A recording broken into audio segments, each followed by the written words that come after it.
Queen Elizabeth II, the longest reigning monarch in British history. During her 70-year reign, Her Majesty witnessed a record 14 US presidents. In memory of President John Fitzgerald Kennedy, who in death my people still mourn.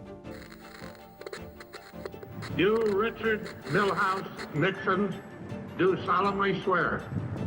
I, Richard Milhouse Nixon, do solemnly swear. From the end of World War II to the COVID-19 pandemic, the Elizabethan age saw great changes to American society.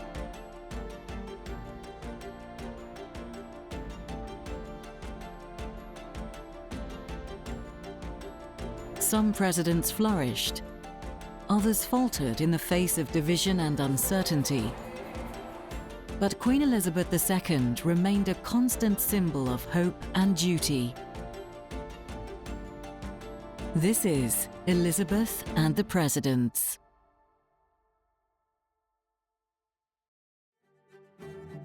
On the 12th of April 1945, President Franklin D. Roosevelt suffered a massive brain hemorrhage whilst sitting for a portrait in Georgia.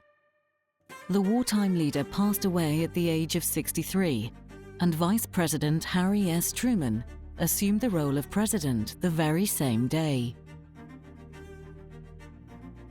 At the time, World War II was still ongoing for Europe and the United States. The major task of leading the world to peace now landed in Truman's hands.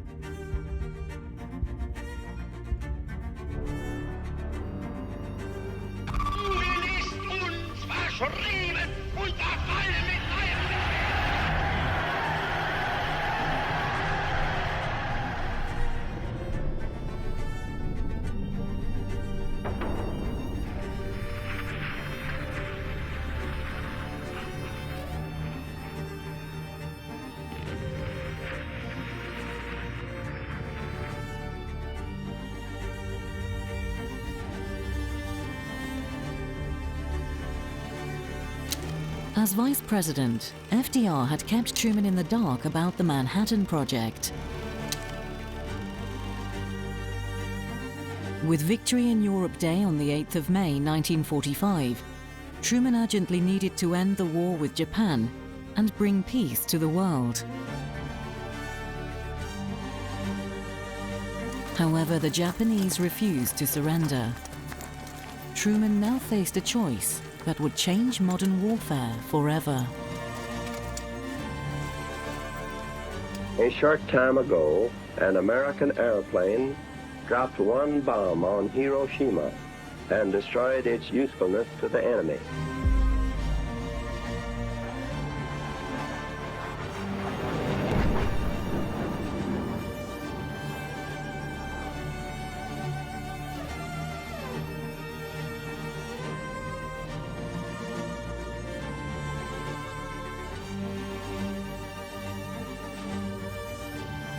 On August 6, 1945, the US dropped the world's first atomic bomb on the city of Hiroshima. 3 days later, a second bomb landed on Nagasaki. Over 120,000 people died from the attacks, and many more suffered radiation poisoning.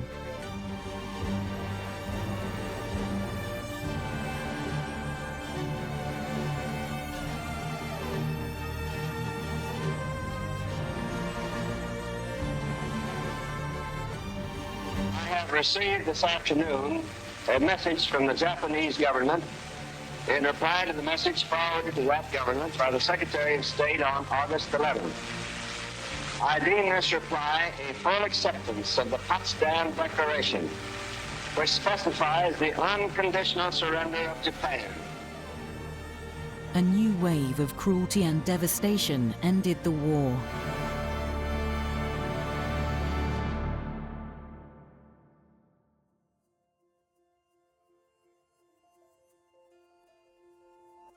Elizabeth II first met Harry S. Truman as a princess. In 1951, Elizabeth visited the United States on her father's behalf and hosted the president at the Canadian Embassy.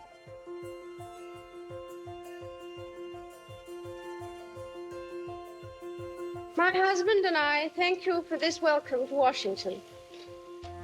Seeing so many of you here brings home to us in a vivid way the vast scale of the press, radio, television and newsreels of this country. Without knowing it, however, her time as queen would come sooner rather than later, and the young princess would encounter many more meetings with presidents over the coming years.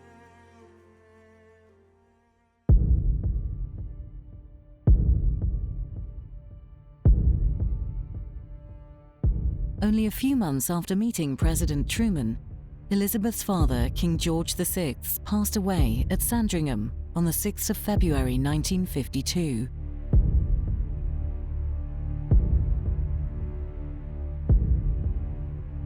For the Queen, his daughter, the widowed Queen, his wife, and Princess Margaret, the great ordeal begins. The imperial crown, with its 3,000 jewels, glints in the fitful light as George VI returns to his sorrowing capital. And with it, on the oak coffin, is the white wreath of his widow. 15 years ago, he walked here behind his dead father, with no thought of crown or throne, a quiet, shy man, thankful that greatness was not to be thrust upon him. But fate ruled otherwise.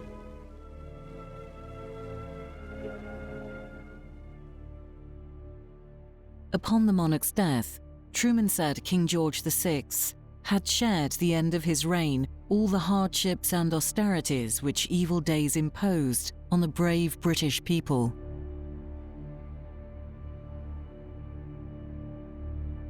Elizabeth II's ascension to the throne symbolized a new era of youth and peace, not just for Britain and America, but for the world as a whole.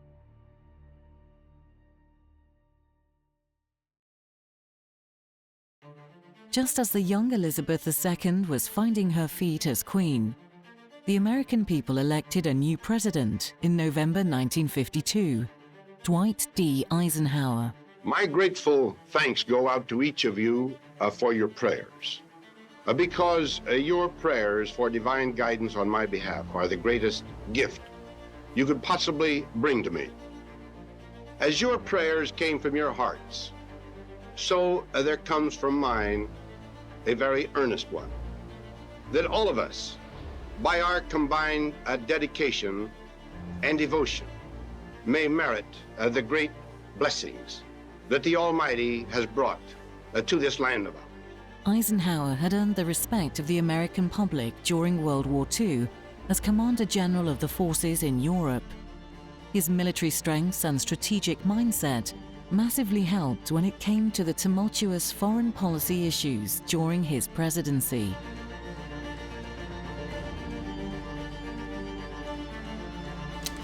In 1953, Eisenhower obtained a truce in the Korean War, bringing peace along the border of South Korea. The 34th president also worked incessantly to ease the tensions of the Cold War. The death of Stalin in the first year of Eisenhower's presidency shifted US relations with Russia. New Russian leaders consented to a peace treaty neutralizing Austria and agreed to gather around a meeting table with Western leaders in 1955. Eisenhower's negotiating powers showed a move in the right direction for world peace.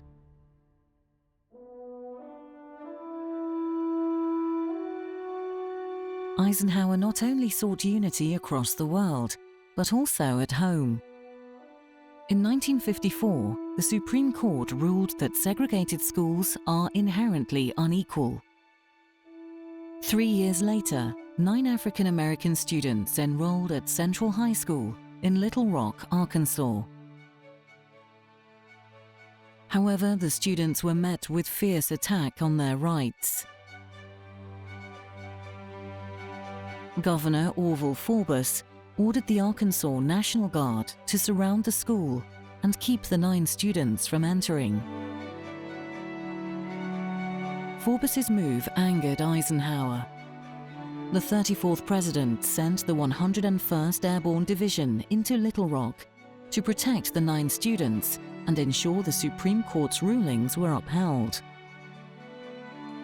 On September 27, 1957, President Eisenhower sent 1,000 men of the United States Army to carry out the law. The Supreme Court of the United States had said, "The entire strength of the nation may be used to enforce, in any part of the land, the security of all rights entrusted by the Constitution."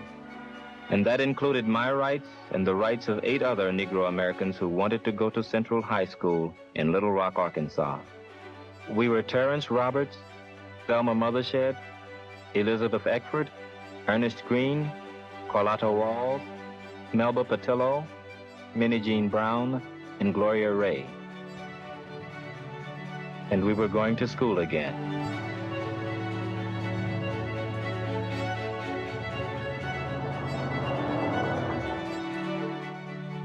The Little Rock crisis became world famous, and people across the globe hailed Eisenhower for standing up to racism.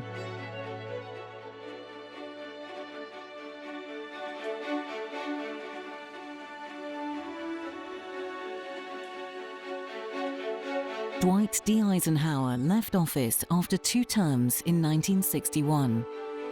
His legacy remains one of making America the strongest, most influential, and most productive nation in the world. In 1961, the youngest president ever to be elected came striding through the White House doors. And so, my fellow Americans, ask not what your country can do for you, ask what you can do for your country. Democrat John F. Kennedy became the new fresh face of American politics and promised to tackle both economic and civil rights issues.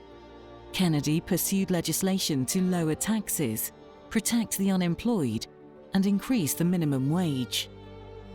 But the 35th president's compassion for the American people did not just stop with the economy.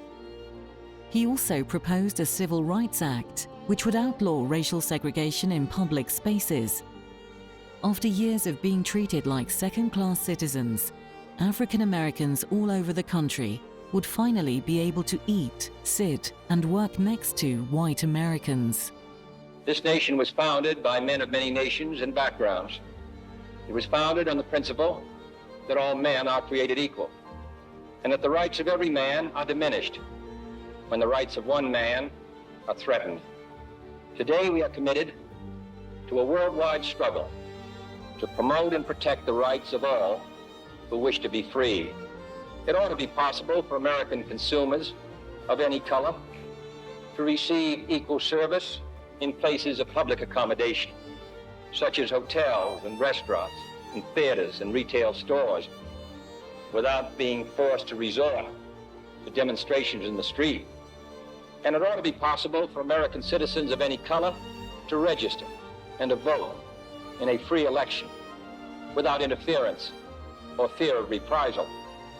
It ought to be possible, in short, for every American to enjoy the privileges of being American without regard to his race or his color. However, the young president never managed to witness his life-changing civil rights policies put into action.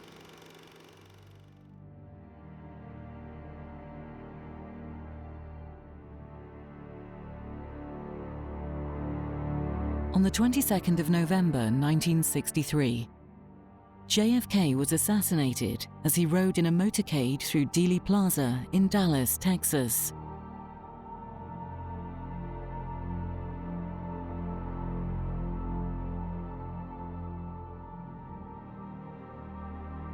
Crowds of people had lined the streets to catch a glimpse of the president. However, at 12:30 p.m., gunshots were heard in the plaza, with bullets hitting Kennedy and the governor of Texas.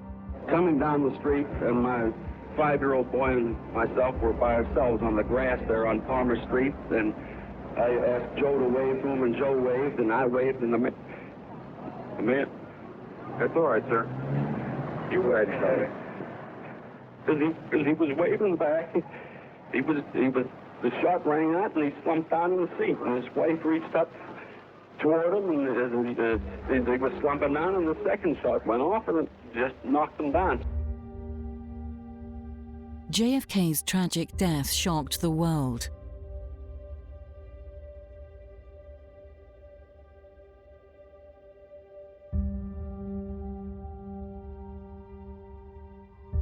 Queen Elizabeth II and Prince Philip had invited the Kennedys to Buckingham Palace in 1961. The news of the president's death greatly upset the royal family, and Prince Philip attended the 35th president's funeral to pay his respects.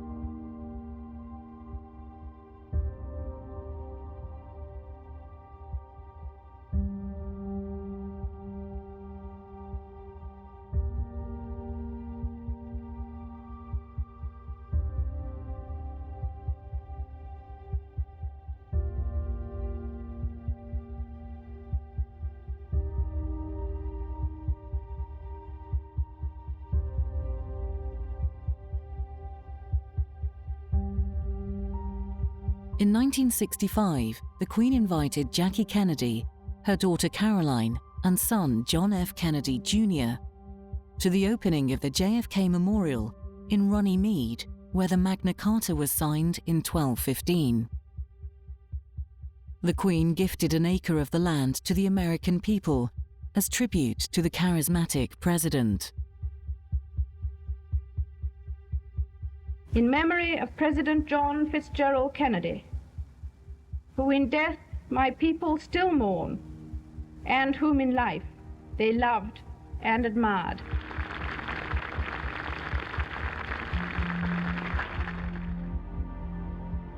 JFK's untimely death greatly touched Queen Elizabeth's heart. Out of respect and gratitude for his service, the monarch made sure the young president would not be forgotten in Britain.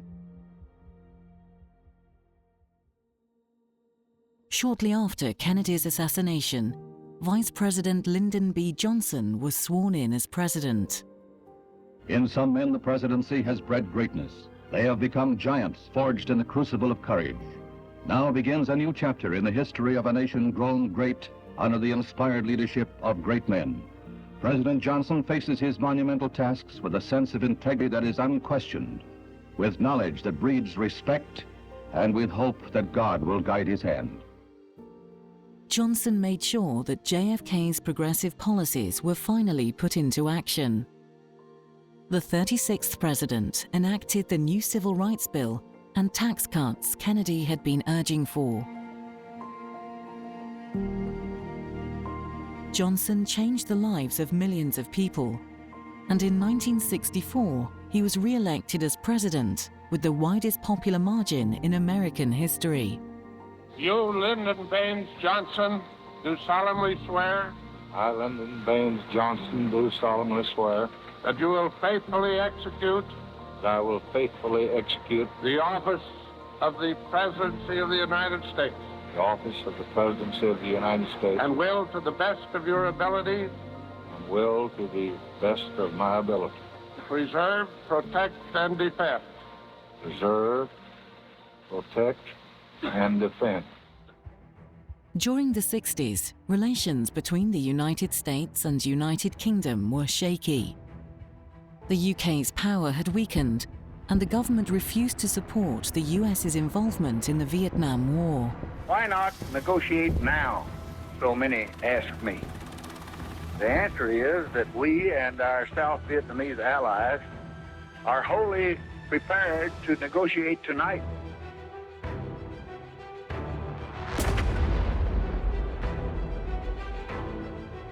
Tensions between Prime Minister Harold Wilson and President Lyndon B. Johnson were therefore high. The Queen never sent an invitation to Johnson to visit Great Britain. Johnson also never invited the monarch to visit the US.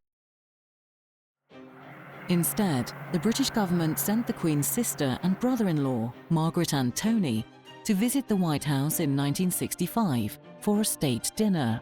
We are most grateful for your kind hospitality.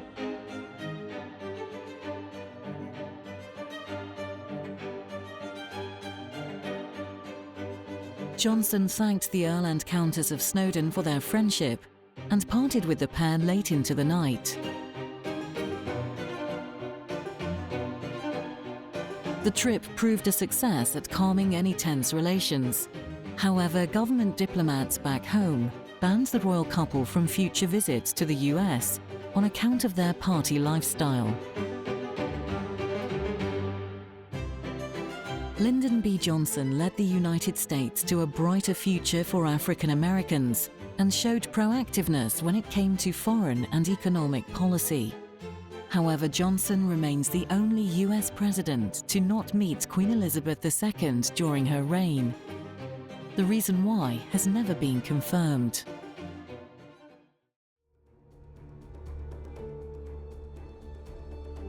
In 1969, the White House switched sides. Republican nominee Richard Nixon won the presidential race and soon found himself commanding the country from the infamous Oval Office. You, Richard Milhouse Nixon, do solemnly swear. I, Richard Milhouse Nixon, do solemnly swear. Nixon's best achievements came from his quest for stability. First priority foreign policy objective of our next administration will be bring an honorable end to the war in Vietnam.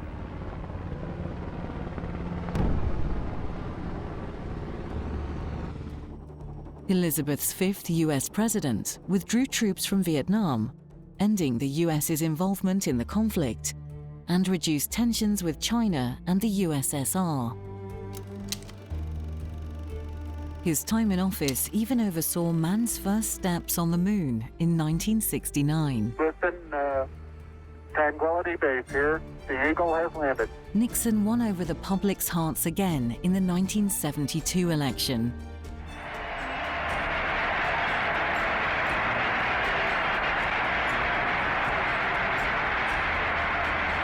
Tonight, I again proudly accept that nomination for President of the United States. But only a few months later, his era of progress and stability came crashing down. The Watergate scandal rocked headlines in America and across the world. In June, police arrested 5 men for breaking into the headquarters of the Democratic National Committee at the Watergate Hotel in Washington. 2 of the culprits were linked to the Nixon re-election team, and questions began to arise about whether the president knew about the break-in. A year previously, Nixon had installed a tape recorder in the Oval Office. Watergate investigators demanded that the 37th president hand over what came to be known as the Nixon tapes to prove whether he had ordered the break-in or tried to cover it up. Nixon refused.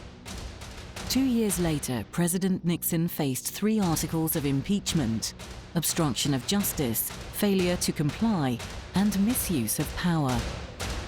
I think, too, that I could say that in my years of public life, that I welcome this kind of examination, because people have got to know whether or not their president's a crook. Well, I'm not a crook. I've earned everything I've got. Well, he sure did wash his hands of a lot. Even assuming responsibility, I don't know. It was a sympathy call. He did a sympathy call back in the 60s, and he didn't do it then for people that didn't believe him, and I guess he didn't do it for me anyway.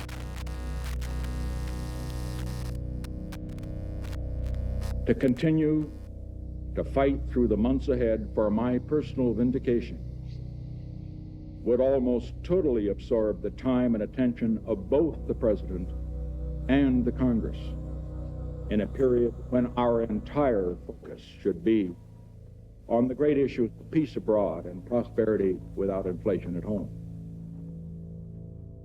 Therefore, I shall resign the presidency effective at noon tomorrow.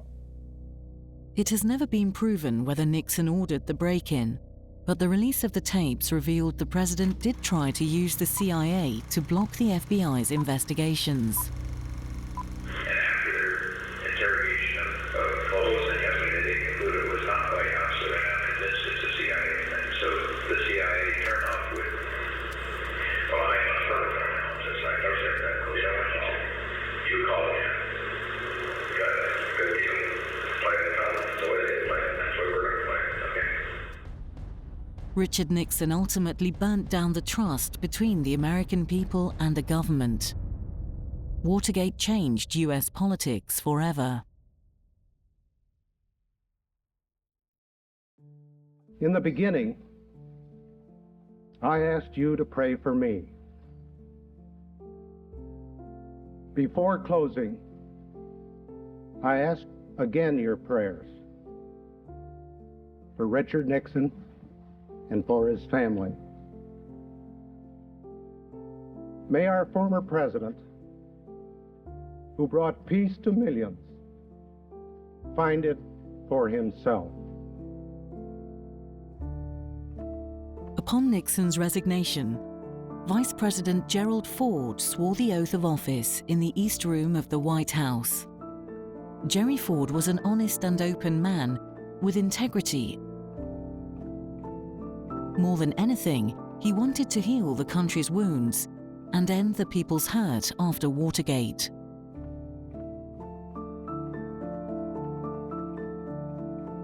The Fords quickly became a favorite first family for Americans across the country. The hugely popular First Lady, Betty Ford, spoke candidly on many issues.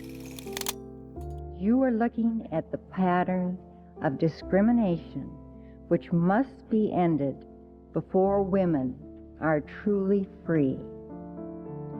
Freedom for women to be what they want to be will help complete the circle of freedom America has been striving for 200 years. Both Betty and her daughter Susan won over women across America on many occasions. However, in 1974, Ford made a very controversial move. Gerald R. Ford, President of the United States, pursuant to the pardon power conferred upon me by Article 2, Section 2 of the Constitution, have granted, and by these presents do grant, a full, free, and absolute pardon unto Richard Nixon for all offenses against the United States which he, Richard Nixon, has committed or may have committed or taken part in during the period from July 20, 1969 through August 9, 1974. The decision broke public trust in Ford's integrity. His presidency was forever tarnished.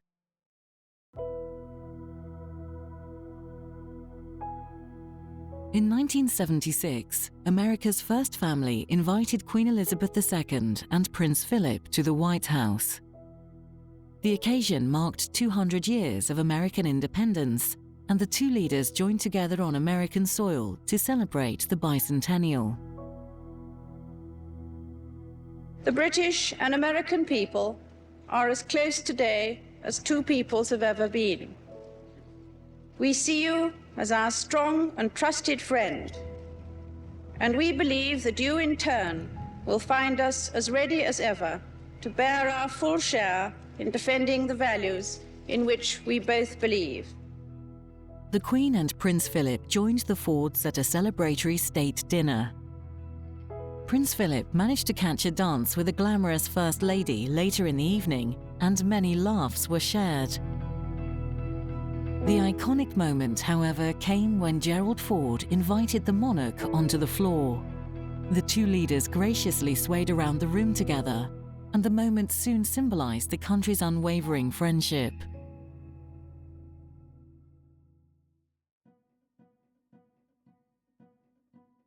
In 1976, Democrat Jimmy Carter defeated Ford in the US elections and knocked the Republican Party off the top seat.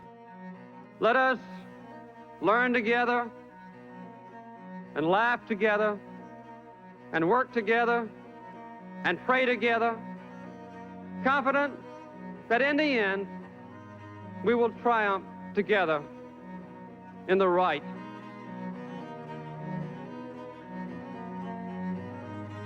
Elizabeth II's seventh president was a moral and religious man, not very well known outside of the state of Georgia. However, he faced massive economic challenges from day one of his office. The 39th president created a compassionate government. Carter worked hard to combat soaring inflation and unemployment and widespread energy shortages across the country. No one likes gasoline rationing, and we will avoid it if it is possible. But I will not hide from my responsibility to the nation. By the end of his administration, he decreased the budget deficit and increased jobs by nearly 8 million. Carter also put a record number of women, blacks and Hispanics in government jobs. His drive for a more equal America started right at the top. The president not only faced domestic issues, but also problems abroad. In 1979, 52 American diplomats and citizens were held hostage after a group of militarized Iranian students took over the US embassy in Tehran.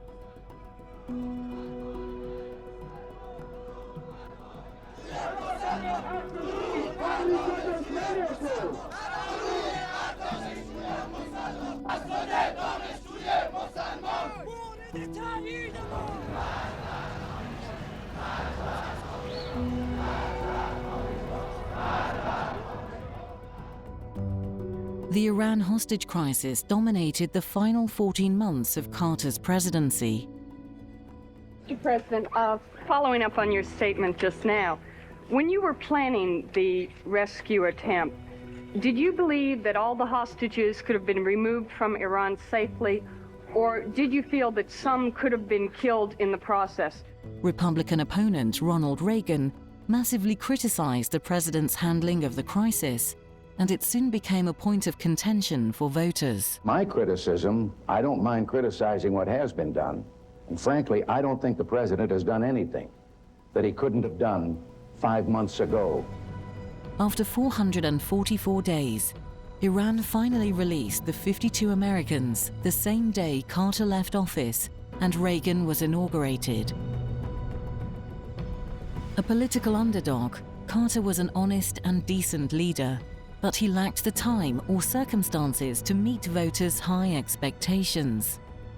It is only now that many Americans appreciate Jimmy Carter's hard work and grace.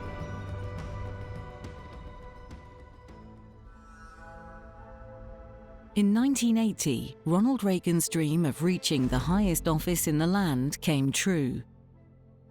Reagan won a decisive victory, claiming 44 states and 489 electoral votes.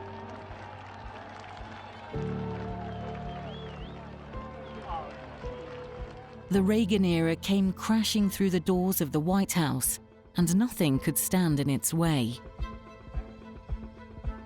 Ronald Reagan developed a set of neoliberal reforms named Reaganomics, which pushed for lower taxes, deregulation, and free trade.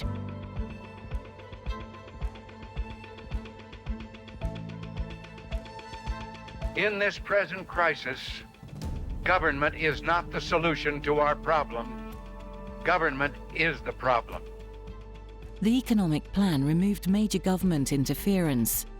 However, Reagan's reforms more greatly benefited the rich, rather than those at the bottom of the economic ladder.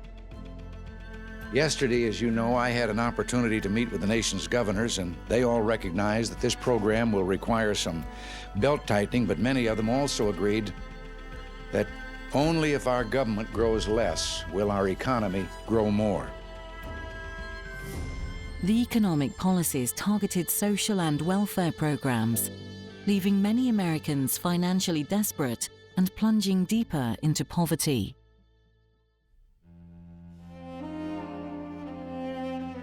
The 40th president not only faced huge problems at home. In the early 1980s, tension between the US and the Soviet Union increased.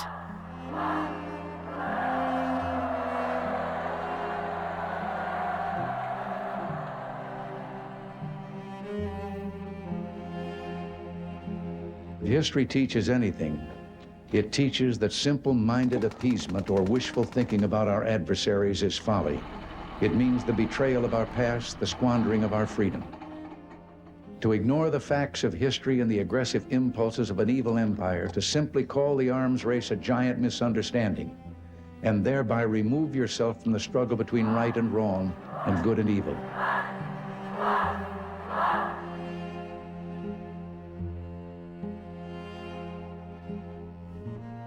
Reagan made it his primary mission to create peace through strength, and in 1985 he found a Soviet leader the US could finally negotiate with, Mikhail Gorbachev. 1987 became a particularly important year for peacemaking. In a visit to West Berlin, Ronald Reagan gave one of his most powerful speeches. The moment inspired hope across a divided nation. General Secretary Gorbachev, if you seek peace, if you seek prosperity for the Soviet Union and Eastern Europe, if you seek liberalization, come here to this gate. Mr. Gorbachev, open this gate.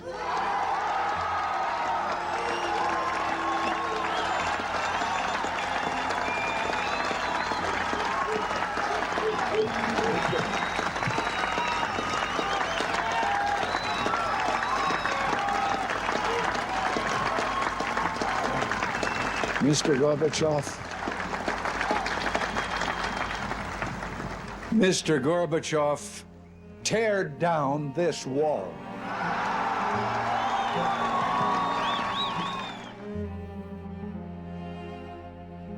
Reagan and Gorbachev also signed the Intermediate Range Nuclear Forces Treaty, agreeing to eliminate a weapons class and reduce their nuclear weapons stockpiles. An historic and profound moment on both sides. We have listened to the wisdom in an old Russian maxim, and I'm sure you're familiar with it. Mr. General Secretary, though my pronunciation may give you difficulty, the maxim is, doверяй, no проверяй, trust but verify. Но значение этого... На каждой встрече вы это повторяете. You repeat that at every meeting.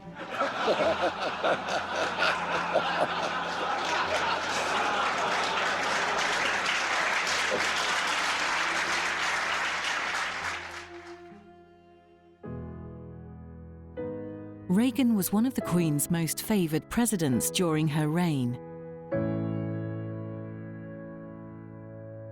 She admired his work for Britain during the Falklands War and awarded him with an honorary knighthood, the highest honor Britain can award a foreigner.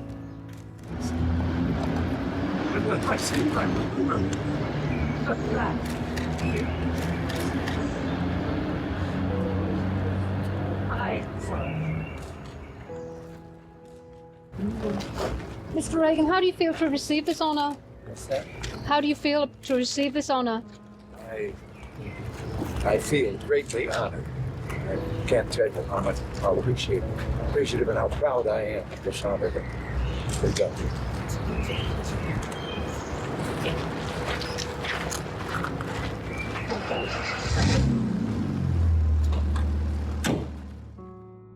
However, the end of Ronald Reagan's presidency showcased huge changes in American society. Inequality was rife, and national debt had tripled. Reagan's politics changed conservatism in America forever. His administration, therefore, became one of the most significant in US history.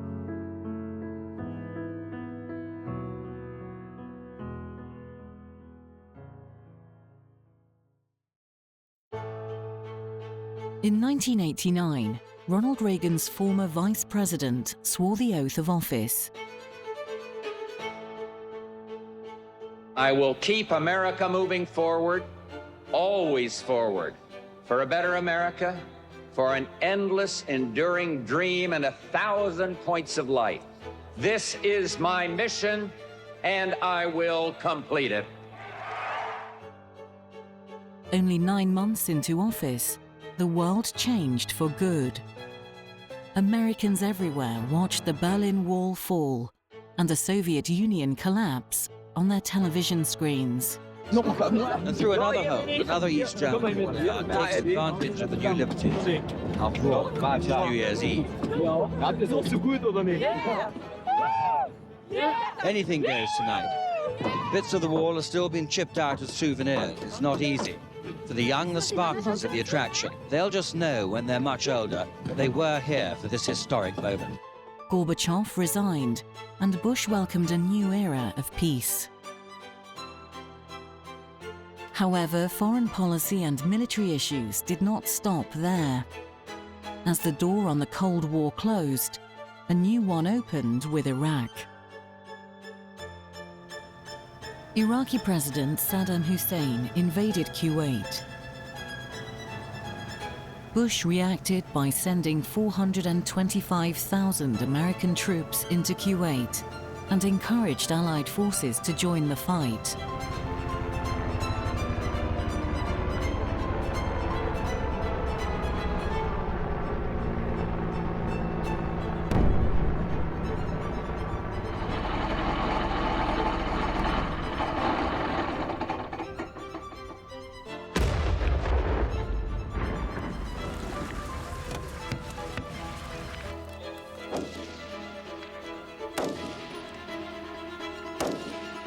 After weeks of air and missile bombardment, American and Allied forces defeated the Iraqi army in the 100-hour land battle named Desert Storm.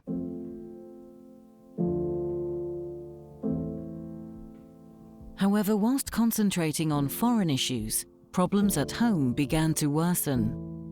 The faltering of the economy, violence in inner cities, and continued high-deficit spending meant Bush's popularity was on the turn.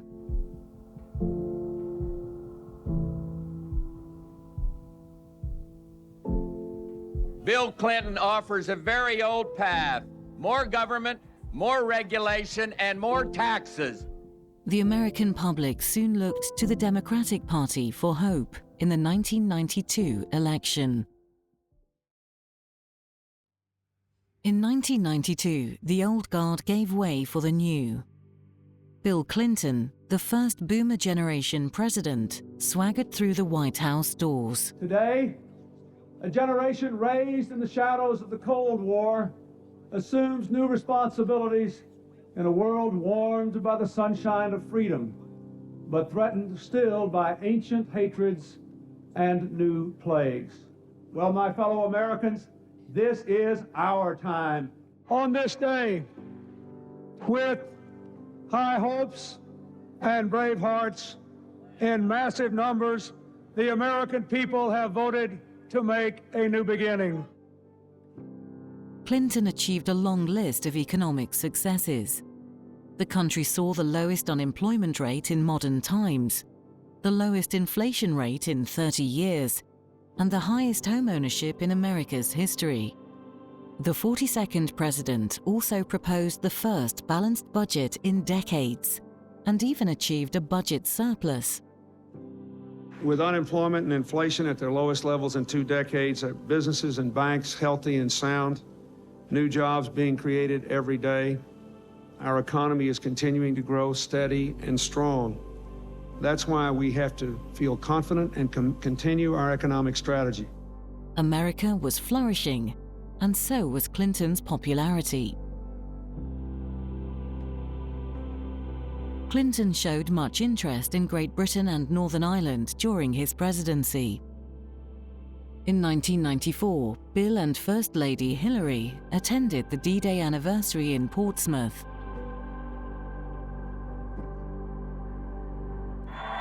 Tonight, an unprecedented gathering of heads of state for a glittering dinner at Portsmouth's Guildhall. Leaders of the 14 Allied nations gathering ahead of tomorrow's huge memorial service attended by 12,000 Normandy veterans. Organisers like General Eisenhower hopeful that clearing skies may provide a smooth crossing for another D-Day armada. A year later, Clinton returned to the British Isles to visit Northern Ireland. The 42nd president made it a priority to try and ease tensions and troubles in Belfast and Londonderry. It has internationalised the issue in a way which was not, I suppose, possible. The British tried to internalise this all the time. But really, at the end of the day, and I think the President made this point yesterday, it's up to the two governments. And the British government is the one with jurisdiction in this part of the island, and it's up to John Major. And when the President goes back to the USA, John Major needs to emulate the example which he has been set. To this day, his visit to Northern Ireland remains one of his proudest foreign policy achievements. Know the words why this city welcomes its guests as we invite to the platform the President and the First Lady of the United States of America, Hillary Clinton. Well, my friends, I believe we live in a time of hope and history rhyming. Standing here in front of the Guildhall, looking out over these historic walls, I see a peaceful city, a safe city, a hopeful city, full of young people that should have a peaceful and prosperous future here where their roots and families are. That is what I see today with you. Bill Clinton's era of prosperity would come tumbling down in 1998. White House intern Monica Lewinsky claimed to have had sexual relations with the president over an 18-month period. Their sexual relationship began in 1995, when Lewinsky was 22 years old and Clinton 49.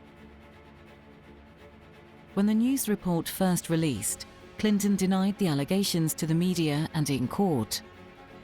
Lewinsky refused to testify. I have to go back to work on my State of the Union speech, and I worked on it till pretty late last night. But I want to say one thing to the American people. I want you to listen to me. I'm going to say this again. I did not have sexual relations with that woman, Miss Lewinsky. I never told anybody to lie, not a single time, never.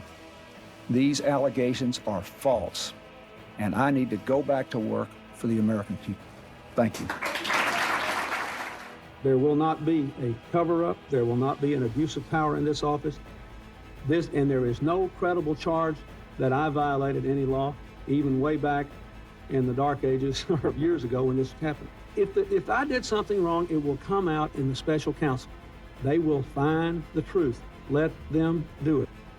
But on July the 28th, 1998, Lewinsky received transactional immunity in exchange for grand jury testimony. She then turned over a semen-stained blue dress to investigators, which the FBI matched to the president's DNA. Clinton now had nowhere to hide.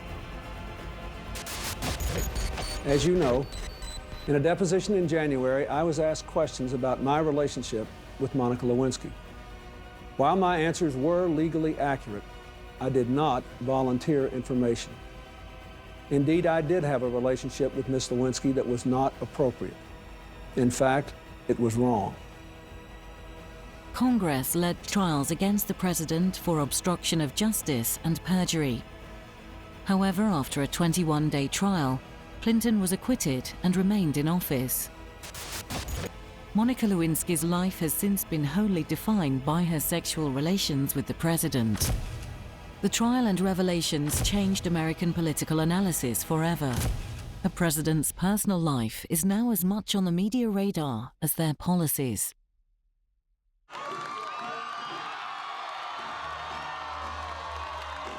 George W. Bush's presidency started and ended with controversy.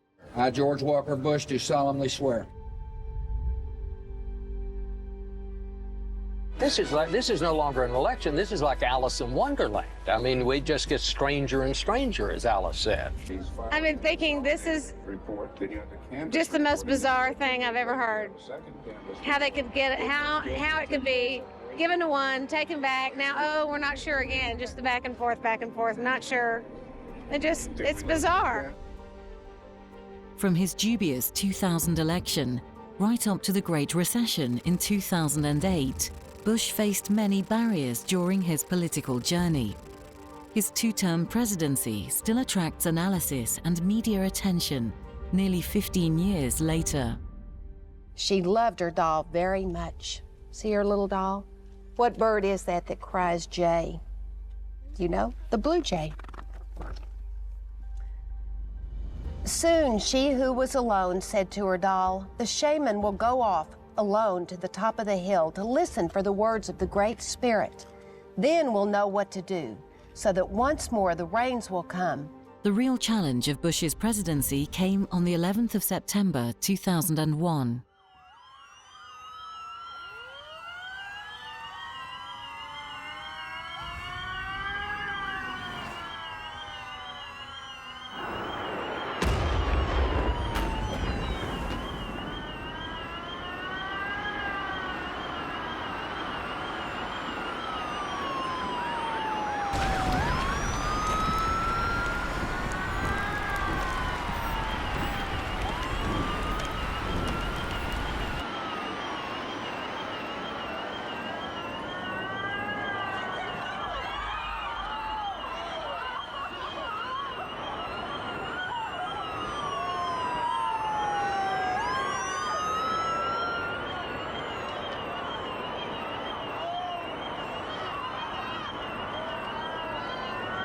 I saw the plane exactly going into the building.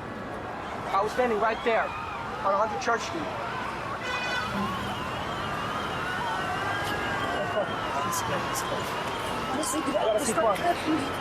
You gotta be quiet.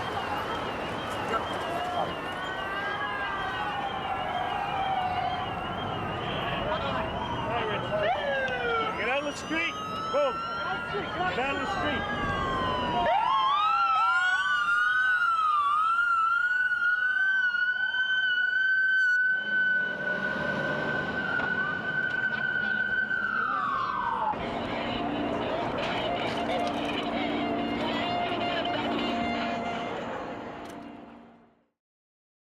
On page 153.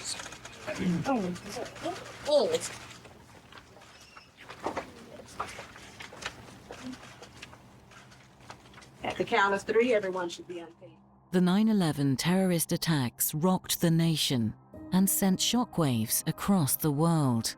It's difficult to find the words to describe the feeling in New York City today. New York City is in shock. One of its most famous landmarks destroyed, thousands dead, and America is under siege.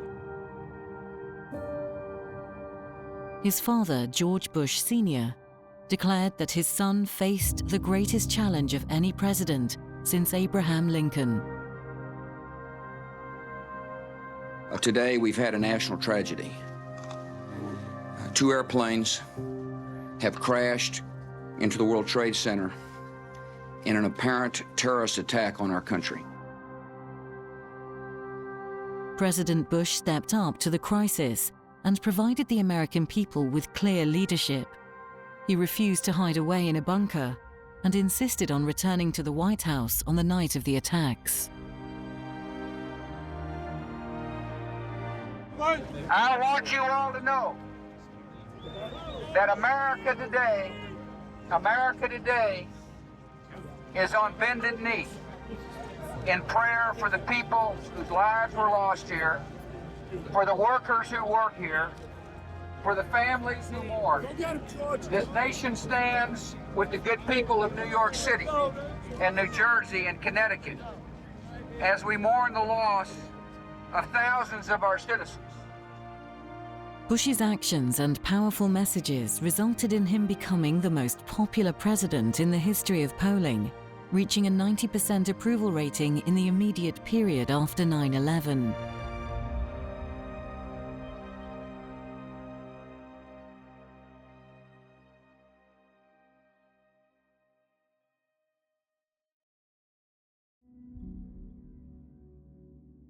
Soon after, the 43rd president declared a war on terror, and Britain soon joined the US in an air campaign against Afghanistan and Al-Qaeda. Americans have many questions tonight.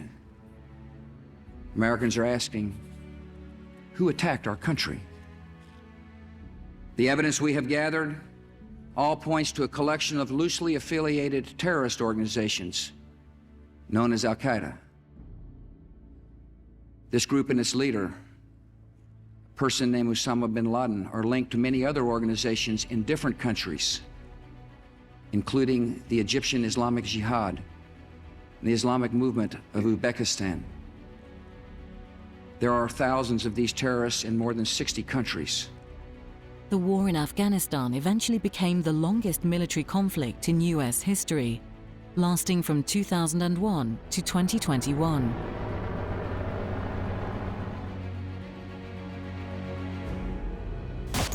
Our message to them is clear. No matter how long it takes, America will find you, and we will bring you to justice.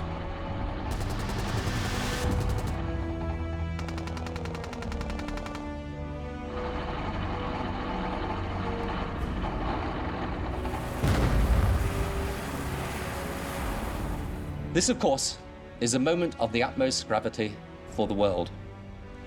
None of the leaders involved in this action want war. None of our nations want it.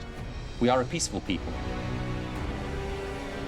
The murder of almost 7,000 innocent people in America was an attack on our freedom, our way of life, an attack on civilized values the world over.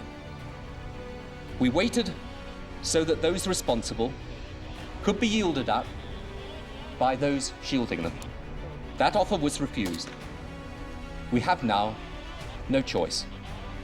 So we will act, and our determination in acting is total. We will not let up or rest until our objectives are met in full.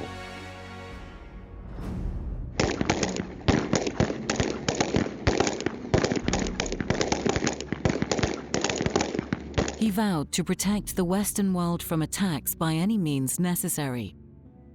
However, his controversial invasion of Iraq in 2003 caused much uproar.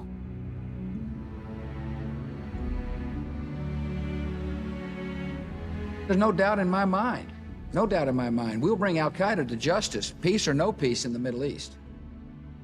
The US and coalition forces invaded Iraq on March 19, 2003, due to concerns about dictator Saddam Hussein and the development of weapons of mass destruction. Over 4,000 Americans died in the war over the next 8 years. Public support and Bush's popularity massively dropped over the period of conflict. No weapons of mass destruction were ever found.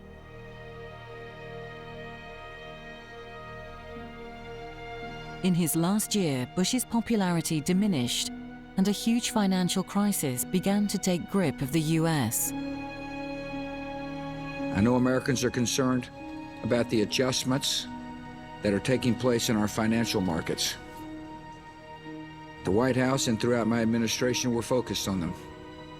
And we're working to reduce disruptions and minimize the impact of these financial market developments on the broader economy. A catastrophic end to a rocky presidency for Mr. George W. Bush.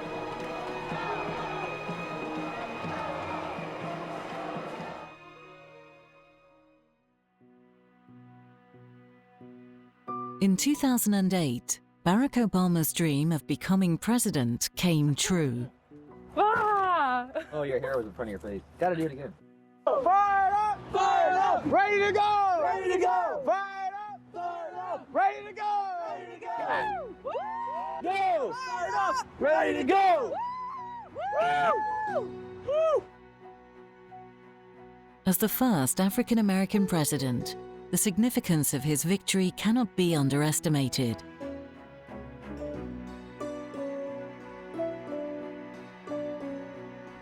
A feeling of elation, excitement, and hope spread far and wide. Did you not think it could happen? I never thought in my lifetime that it would happen. But it happened tonight. It's a reality and we did it. America is now more united. We did it. Because I can't believe that I got the opportunity opportunity to live to see something so great. Like, I can't describe it. I can't believe I got the chance to vote for the first Black president.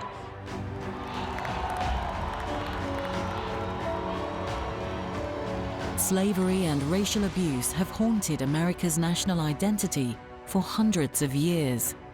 Obama's election to the White House therefore changed history forever. A new dawn broke on the United States of America. There's new energy to harness, new jobs to be created, new schools to build, and threats to meet, alliances to repair. The road ahead will be long. Our climb will be steep. We may not get there in 1 year or even in one term. But America, I have never been more hopeful than I am tonight that we will get there. I promise you, we as a people will get there. The 43rd President, George W. Bush, left Obama with a once-in-a-lifetime financial crisis. The 2008 recession needed urgent attention, and Obama soon began work on building an Economic Recovery Act, which would save millions of Americans' jobs and invest heavily in infrastructure. The Recovery Act cost nearly $800 billion, more than the government had spent on any package of programs ever. We can choose hope over fear, unity over division, change over the status quo. One of Obama's key beliefs was equality. This belief translated into his actions on health care.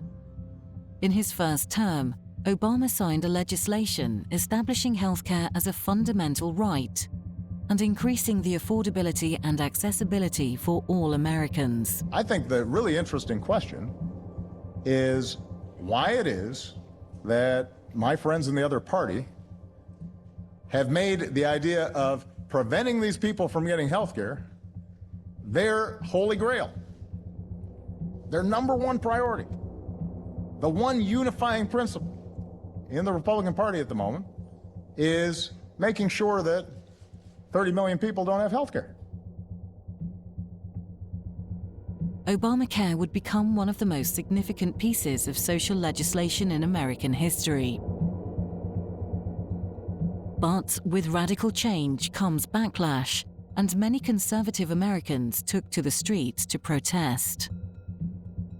An important part of the Affordable Care Act takes effect tomorrow, no matter what Congress decides to do today.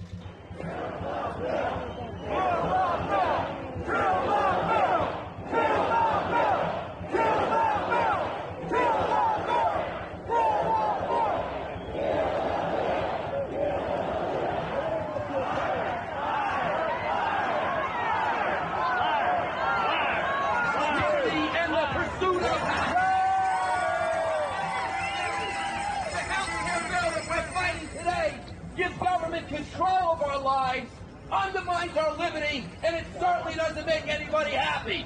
We're going to kill the bill!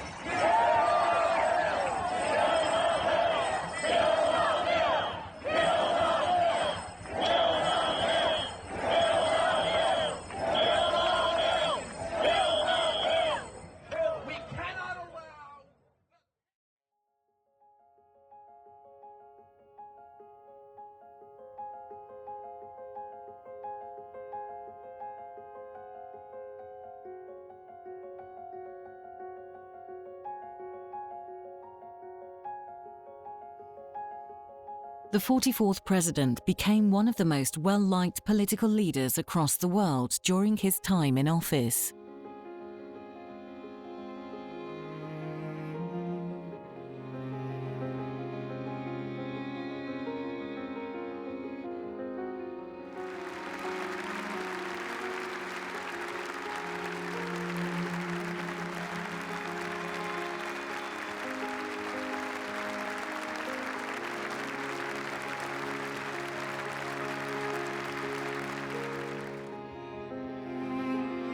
And as Elizabeth's 12th president, he certainly charmed the British monarch.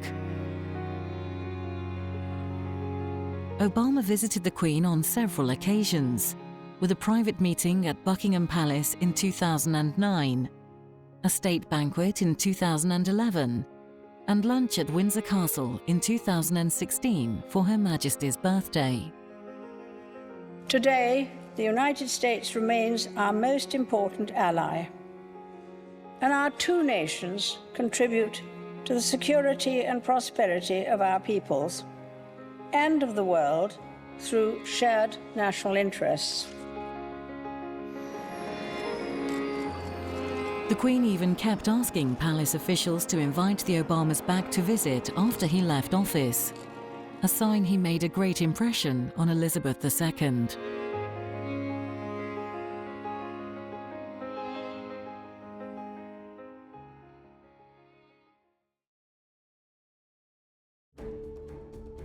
In 2016, the country as a whole would move further and further to the right in political feeling.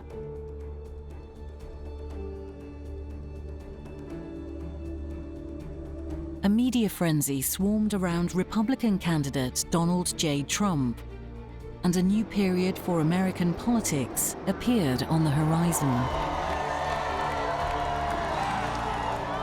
I've never said I'm a perfect person, nor pretended to be someone that I'm not.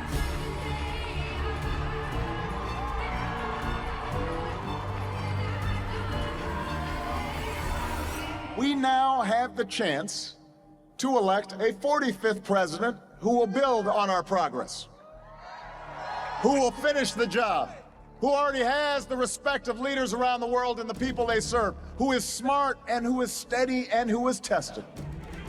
Celebrity businessman Trump defeated Democrat candidate Hillary Clinton in one of the most heated elections in recent history. We will make America great again.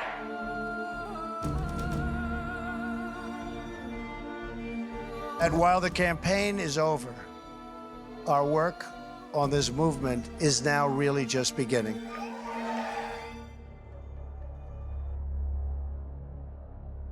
Trump oversaw numerous controversial and divisive policies. He increased aggressive border and immigration control, demanding a wall to be built between Mexico and the US.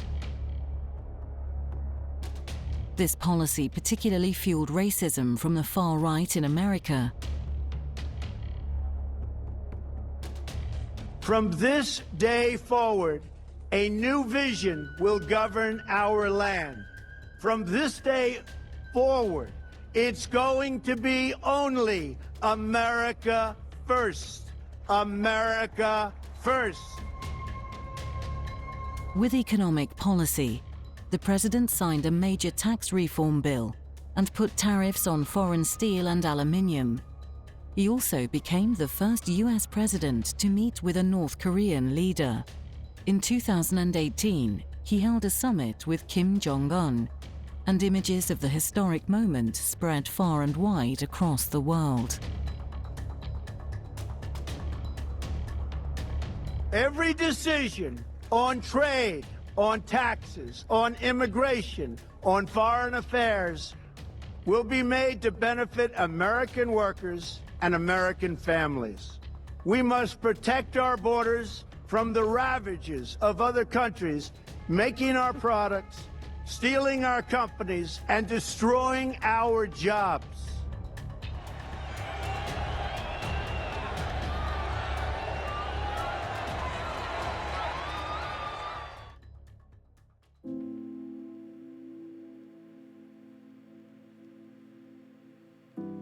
The real test of his presidency, however, arrived on the 20th of January 2020. The first confirmed case of COVID-19 was reported in the US, and Trump became consumed with the coronavirus pandemic for the rest of his presidency.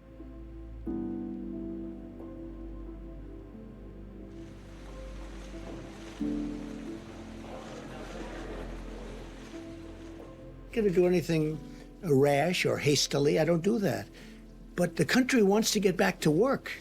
Our country was built to get back to work. We don't have a country where they say, hey, let's close it down for 2 years. We can't do that. It's not our country. And we were attacked like nothing that's happened possibly since 1917, many, many years ago. We were attacked, and we're winning the battle, and we're going to win the war, and it's not going to take, hopefully, that much longer, but we have to win the war. After consulting with our top government health professionals, I have decided to take several strong but necessary actions to protect the health and well-being of all Americans. To keep new cases from entering our shores, we will be suspending all travel from Europe to the United States for the next 30 days. Despite the country developing 2 vaccines, President Trump's response to the pandemic was delayed and did not encourage practices to reduce the spread. The president used bizarre and reckless rhetoric in live addresses, even at one point advising the public to inject bleach to fight the virus. Right, and then I see the disinfectant where it knocks it out in a minute, 1 minute. And is there a way we can do something like that by injection inside or almost a cleaning? Because you see it gets on the lungs and it does a tremendous number on the lungs. So it'd be interesting to check that. So that you're going to have to use medical doctors with. But it sounds interesting to me. Democrats viewed Trump's pandemic response as a catastrophic disaster and the tip of the iceberg of a controversial presidency.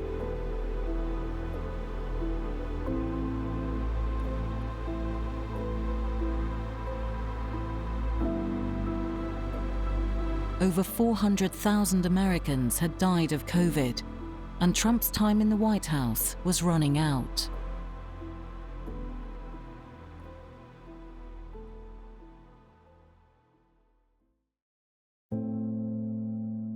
As former vice president to Obama, Joe Biden stood for the Democratic candidacy in the 2020 election. We, the people, will not be silenced. We, the people, will not be bullied. We, the people, will not surrender. My friends, I'm confident we'll emerge victorious. But this will not be my victory alone or our victory alone. It'll be a victory for the American people, for our democracy, for America. And there will be no blue states and red states when we win. Just the United States of America. With COVID-19, economic problems and division, Biden stood to unite the country. He vowed to rebuild the middle class, combat climate change, and create a more racially equal society. His promises spoke to the American people.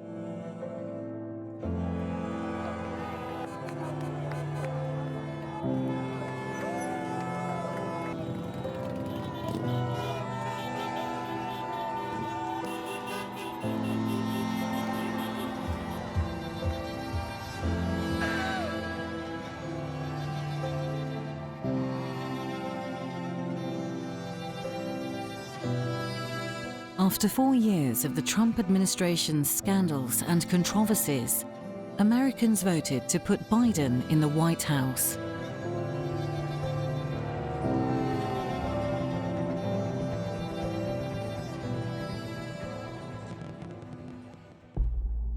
But Biden's Republican opponent had a thirst for power. Trump would not go down without a fight. We will never give up. We will never concede. It doesn't happen. You don't concede when there's theft involved. In January 2020, he incited supporters to storm the Capitol building and protest the election result. After this, we're going to walk down, and I'll be there with you. We're going to walk down. We're going to walk down anyone you want, but I think right here, we're going to walk down to the Capitol.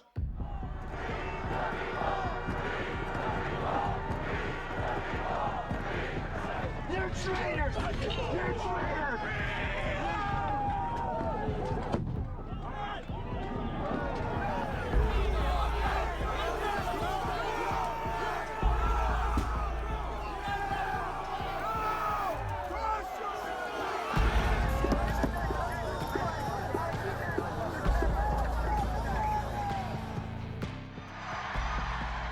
And we're going to cheer on our brave senators and congressmen and women. And we're probably not going to be cheering so much for some of them. A dark day for the United States. News of the riots spread across the world, and the UK watched in horror from across the Atlantic. The 2020 election quickly proved to be the most fraught in American history. In 2021, President Biden traveled to Europe to meet the EU, NATO, and the G7. The Queen invited the Bidens for tea at Windsor Castle during the visit.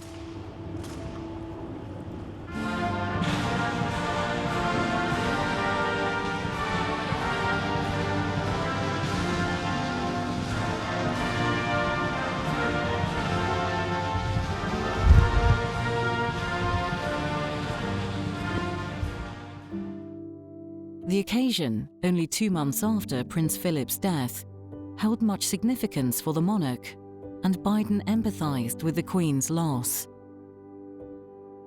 Without knowing it, however, Biden would be Her Majesty's last US president. Buckingham Palace has announced the death of Queen Elizabeth II, the longest reigning monarch in British history.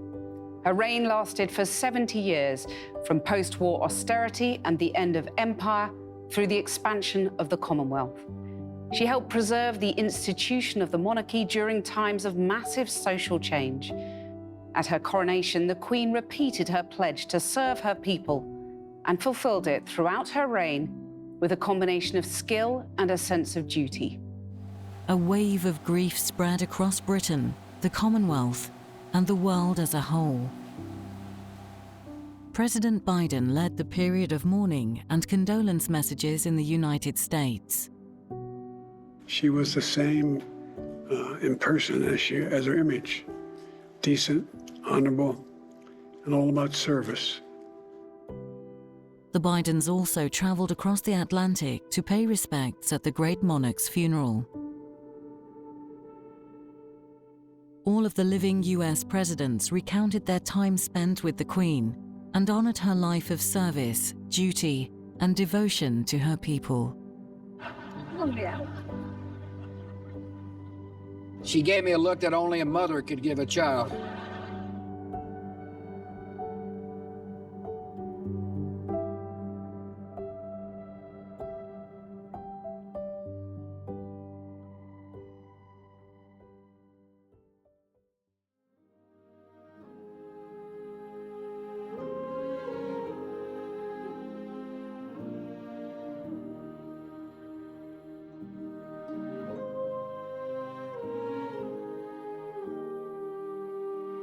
The death of Queen Elizabeth II closed the door on a long line of American presidents. 14 US leaders came and went in the time one woman sat on the British throne. Through the Elizabethan age, we can witness vast changes to America and the world. From the end of the Second World War to the moon landings, the fall of the Berlin Wall, to the first ever African-American president.